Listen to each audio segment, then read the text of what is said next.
Hi there, it's Llarold, and today I'm going to be doing a little tank tier list for Aberrus the Shadowed Crucible. As you can see, I have the Aberrus the Shadowed Crucible dungeon journal pulled up here, and that's because I kind of want to talk about the bosses a little bit before I dive into the tanks, and just sort of do like a brief overview of how the raid works. We've gotten to test 8 of the 9 bosses, Kazara, Amalgamation Chamber, blah, blah, blah, blah, blah, all the way down through Echo of Neltharion. We got to test them on all 4 difficulties. Scale Commander Sarkareth we haven't gotten to see yet, but we can read the dungeon journal and kind of see some of the tank abilities, and I mean all the fight abilities, but some of the most notable ones here are like this Burning Claws, which sort of works like the way that Razageth's Phase 3 ability, where she would do Thunderous Blast on you. It would hit the raid for, you know, however much damage you took from the blast. So like if you could shield the whole thing and take no damage, it would do no raid damage. However, you can see this one is a long dot, a little bit of a different kind of design. And the reason I'm starting with this is because it really informs the design of the entire rest of the raid. Now, we don't exactly know how many adds are going to be in this fight. We know that there will be some adds in the second and third phase, basically like shadow versions of Scale Commander Sarkareth. They look cool. They look like that. But beyond that, we just don't know. But we do know from testing, Kazara, single target fight. Amalgamation Chamber starts out as 2 targets, but you have to keep them spread apart and maybe swap them back and forth and maybe not. And then the second phase is a single target fight. The Forgotten Experiments on the difficulties below Mythic are pure single target. On Mythic, it's pure single target for about half the time and 2 target cleave for about half the time. Maybe more like 2/3 and 1/3. Either way. Rashok single target. Assault of the Zakali is like a very hectic ad cleave, very AoE oriented fight, but then again, single target for Magmarax, single target for most of Zakarn, and Echo of Neltharion is alternating between single target for most of the fight and then 2 target cleave for parts of Phase 2. So that's a lot of single target fights. I mean, it's 7 of the first 8 are like either pure single target or pretty close, with 1 being an AoE fight. And then this last one, we're not entirely sure, but it sort of seems like it'll be single target with a bit of 2 target cleave. Additionally, all the tank mechanics are pretty similar to that final boss mechanic, without the added complexity of having to like mitigate as much damage as you can and not do more damage to the raid. But you can see here, Terror Claws. This is a good indication of what all the tank mechanics in this raid look like for the most part. You get hit for a bunch of physical damage, but you mitigate that with armor and various effects. You know, it's blockable, that kind of thing. So the physical damage is really a lot less dangerous than the big magic damage component of the hit. Additionally, it puts a long magic dot on you, 25 seconds. And then here we have the Amalgamation Chamber, which works a little differently, but you have a Fire Slash, and then this boss also applies a dot to you every time you take fire damage, so stacking fire dot. The Forgotten Experiments, every auto attack applies a stacking arcane dot. And so on and so on. So of these 9 fights, I think about 7 or 8 of them have a fairly significant tank dot, along with some like burst tank damage hits that generally aren't that bad. You know, you have Bark Skin or Eye of Tear or Shield Wall or whatever your tank defensive cooldown of choice is up for it, and you're fine. But then you have to have some way of dealing with spell dot. And that's sort of what has informed my thinking on the way that I think all of the tanks kind of break down. So I have here, there we go, let's swap scenes. I've already gone ahead and populated out this little tier list here.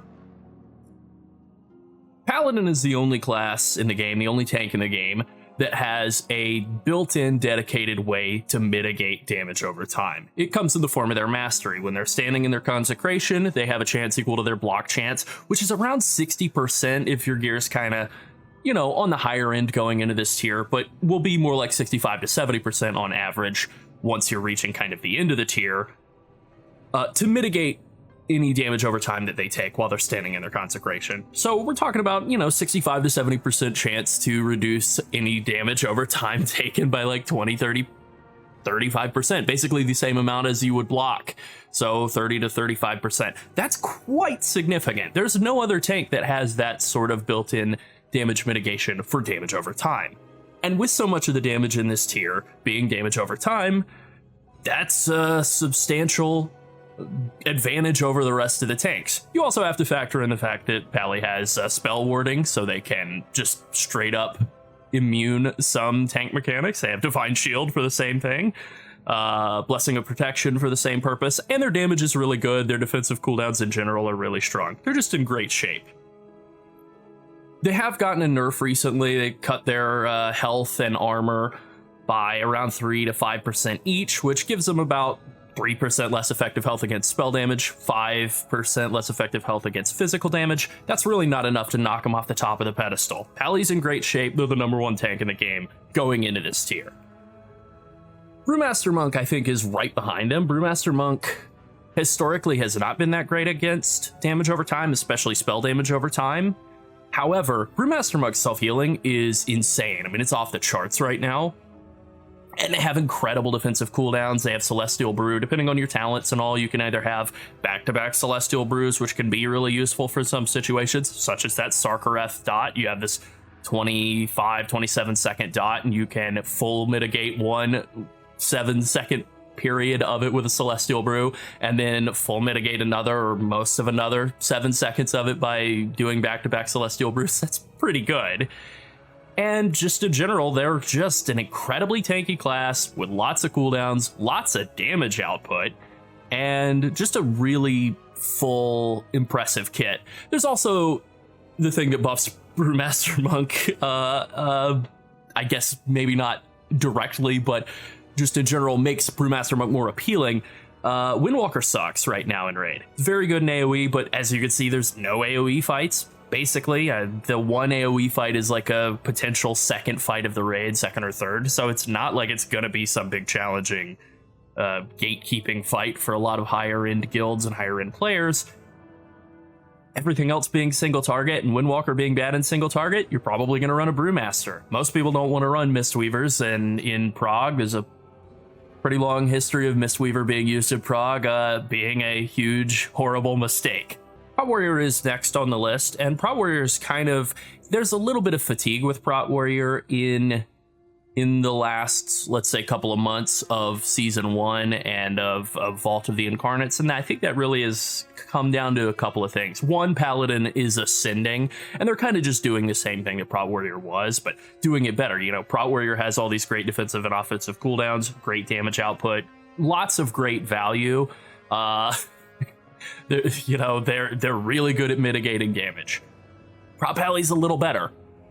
Prot Warrior doesn't have great self-healing. Prot Pally really doesn't either. It's a little bit more niche self-healing, but it is enough spot healing to keep yourself going in raid situations. Like, every situation that I found a way through in raid, in Vault of the Incarnates, we're talking second phase of Mythic Broodkeeper, like, that's a fairly difficult phase even for a very, very well-geared character when you're playing a monk or a warrior, but especially a warrior. You're hit with a huge Mortal Strike effect, like 80%, and a big dot that explodes in a big burst of spell damage at the end. Basically a design perfectly made to kill a warrior. On a Paladin, you just Divine Shield one, then you Spell Ward the next, then you use multiple cooldowns to get through the third, then Divine Shields up for the fourth again. Like, it was just the very first time I did it on a Pally, 5 item levels behind my warrior that was doing the same thing that week. Pally had no problem. Very easy. Warrior is still capable of doing a lot of the same things, and I think Warrior will probably be better, relatively speaking, in Mythic Plus because of Spell Reflection, but in Raid, Spell Reflection just isn't really that consistent or reliable, and when there are things that you can reflect that really make a big difference in testing, they get nerfed. So I think Warrior's still very strong. I like their tier set a lot, and I think they're in great shape. They're certainly still fun to play, and they really haven't lost a lot of value throughout Season 1, even though they got a couple of small nerfs. I think they're still great. They're just clearly not quite on the level of Paladin. They're basically where tanks should be at the high end. Pally's just kind of an extreme outlier to the overpowered degree. Blood Decay is next on this list, and the reason that I put them below Monk and Warrior is pretty simple. I have some logs pulled up here. This is average 95th percentile logs in patch 10.0.7, so more than just 1 week, because I didn't want to do 10.1 and just be this week's logs. 95th percentile logs aren't like indicative of everything, and certainly a fight like Taros this deep in a farm isn't really that indicative of everything either. You know, this is a 2-minute fight in single target. But as you can see, the damage difference between very high level damage output from Blood DKs and Vengeance Demon Hunters, which I'll get to, and Druids, Warriors, Monks, and Paladins is pretty substantial. This is a single target raid. Tank damage does matter. You know, bosses, when they die, they don't really care if the damage came from a tank or a fire mage. They just care that they were, you know, they had damage dealt to them. Blood DK's damage stinks. It's just bad. Additionally, they don't look like they have any spots where they're going to be able to cheese stuff with grip in this upcoming raid. There are a lot of pushback and knockback effects on some of these fights. I'll even go and look at one just to kind of demonstrate here. The Vigilant Steward, Zakarn, has an ability called Blast Wave. Blast Wave knocks all players back, doing damage and damage over time. On a Blood DK, you could AMS that dot. That would be good. AMSing a lot of the dots on a Blood DK would be useful. So I think that they're in good shape defensively in this tier. But as you can see, no adds to grip on this fight. No adds to grip on this fight. No adds to grip on this fight. No adds to grip on this fight. No adds to grip on this fight. There are adds to grip on Assault of the Zakali, but there's a lot of movement in this fight. You do have to actually run around and grab a lot of the adds, and Pally does tend to do a better job of picking up the adds than Blood DK because they are spread out a lot. And they spawn very regularly throughout the fight rather than in just sort of big bursts where you can grip them all together with their Gorfine's Grasp or A-Bomb Lem like once every 2 minutes. They're spawning basically every like 20 seconds. Pally better. And Vigilant Steward has a handful of adds that spawn throughout the fight, but again, their spawn times are fairly regular rather than sort of big bursts very infrequently. Now, the one thing we don't know is how the adds will spawn in Scale Commander Sarkarath, if there'll be something that you can grip around. That could be something that completely changes everything, and Blood DK's right up here with Paladin as like a super turbo required class. We just don't know, and we'll have to see more about Sarkarath to know that. But as things look right now, Blood DK looks like it is a bit of a step behind Paladin, Monk, and Warrior, just simply because it has crappy damage. The defenses are good. I mean, very good. But, you know, their particular brand of utility is just not that useful looking right now in this tier. There is some knockback on Sarkarath, so that may be useful for Blood DK. We just don't know. And then I don't really think that Bear Druid or Vengeance Demon Hunter are actually that bad. I just put them down here to kind of indicate a difference between them and Blood DK. Like, I could have done something more like this, but I wanted to indicate that, like, you know, if I were to add another one below, let's add a row below. All right, here we go. This would be, well, if we can do this correctly, this would be like A+ tier. See, there we go. I want to indicate that there's a very clear difference between these three sets of tanks. I like Bear Druid. I've kind of always liked Bear Druid, and even though it's definitely gotten a pretty bad rap recently just because of some, I mean, failures on Blizzard's part with their defenses, and that's true of both Bear Druid and Vengeance Demon Hunter, they do a lot of damage, as you can see in these Taros logs. Again, not like some definitive proof of their excellence, but clearly Bear Druid's single target capabilities are very good. The number of people playing Bear Druid, pretty limited, you know, and even still, the best Bear Druids are able to wildly outperform the best Warriors, Pallies, Monks, so on. That's good. Bear Druid has a lot of damage reduction talent options as well. I don't want to dive into their talent tree. That's maybe something more for a full-fledged guide, but Bear Druid has a lot of damage mitigation effects, and that's really strong. Where Bear Druid struggles is in self-healing. Their self-healing is horrendous. And thankfully, that's not as big of a deal in raids as it is in Mythic Plus. That's really something that makes them struggle in Mythic Plus more than it does in raids. Their damage mitigation, it's good enough for raid. I think that they probably should have some more like passive spell damage mitigation or something to help them compensate for the extreme amount of spell damage over time in this raid. That really is the one problem with the way that Bear Druid is built at this current point for the upcoming raid tier. But I think that they are playable. Certainly, you know, unless you're raiding in like literally a world top 5 guild or whatever, all of these tanks are good enough to get the job done very effectively. It really is just about making the game easier for yourself. Like if you play a Paladin, you're turning the difficulty way down. If you're playing a Monk or a Warrior, you're turning the difficulty way down. If you're playing a Bear Druid, you're keeping the difficulty pretty high when it comes to dealing with the most difficult aspects of tanking any of these fights. And finally, I'm going to end on Vengeance Demon Hunter here. I think they're probably, along with Bear Druids, like hand in hand the worst tank in the game right now. There was a recent buff to Vengeance Demon Hunter that I want to go over here. It fixes the biggest problem that Vengeance Demon Hunter has, which is their horrendous damage output. If we go back to that log and take a look here, Vengeance Demon Hunter's single target damage, terrible. You know, they have the lowest max, their average is a little higher than Blood DK, but frankly, that's only because there are more than 3 times as many Blood DKs killing Teros. Again, this is like saying, you know, hey, these people all hit this one training dummy. Not the most indicative thing in the world, but like if we look at Razageth logs in that same time period, again, there's a little bit more AoE damage in this fight, so it does skew things, even though the majority of the fight is a single target encounter. Vengeance Demon Hunter damage, pretty low down. Looking pretty bad. These buffs, the shear buff doesn't matter at all because you're always taking Fracture and Fracture replaces shear, but Fracture is probably your main single target damage skill, so giving it a 10% buff is something. Soul Carver is kind of your main single target damage cooldown. 20% damage increase to that is good too. And then Focus Cleave increasing your Soul Cleave damage by 40% instead of 30%. You know, that's useful. I mean, it's all good in single target. I think this is the real moneymaker here. Soul Crush adding an 8-second frailty instead of a 5-second frailty to your single target.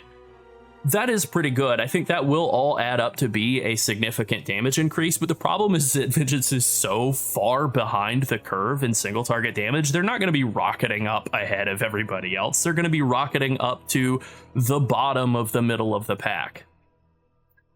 In terms of defense, Vengeance Demon Hunter is fine. The issue I have with them is just they don't really have any of the special bells and whistles that some of the better performing classes do. Paladin has immunity to boss damage effects, you know, being able to Divine Shield or Spell Ward a huge tank hit kind of just makes it not happen. Blood DK being able to AMS a big dot application, pretty crucial, pretty huge value. Brewmaster Monk having Celestial Brew up for basically every big tank hit, very valuable, and you know, all their self-healing is pretty great too. Prot Warrior, their incredible baseline damage mitigation, also great. By comparison, Vengeance Demon Hunter comes in with, they're good, I like their defenses just fine, but they come in with just sort of like a mixture of a bunch of little things instead of one great big defensive power. It's kind of the same issue that plagues Bear Druids, like, they're in okay shape, but they're just not quite on the level that the tanks ahead of them are. When you combine that with the fact that they don't really have any one area where they massively excel, you know, their utility is they've got a bunch of little CCs, they've got like AoE silence, which is nice in Mythic Plus, but useless in Raid. They just kind of do a bunch of everything and not enough of any one thing, at least for now. All right, so that's pretty much it. Paladin, fun, best tank in the game. Monk and Warrior, both looking pretty good. Blood DK, definitely in good shape coming into this raid and could potentially catapult above these two. It really just depends on some of the unknown aspects of the final encounter's design.